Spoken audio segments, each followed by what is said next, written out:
Em ngước lên trời hỏi những vì sao người em yêu giờ ở nơi nào.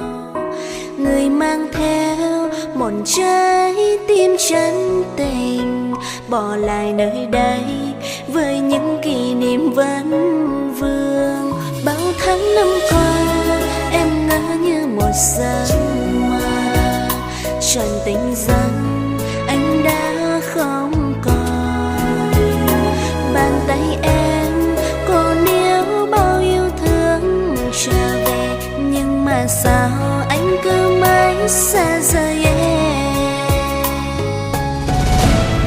Cô níu cô giữ thân chân, nhưng lòng người vẫn muốn xa. Người chỉ muốn đi tìm hạnh phúc mới, hạnh phúc đó chắc sẽ mỉm cười với người không, hay toàn là nỗi đau như em lúc này. Giọt nước mắt rơi vì anh, nhưng người đâu có hiểu tình em.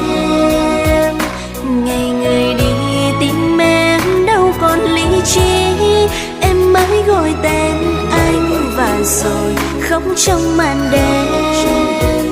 Chỉ mong sao anh sẽ hiểu và quay trở về.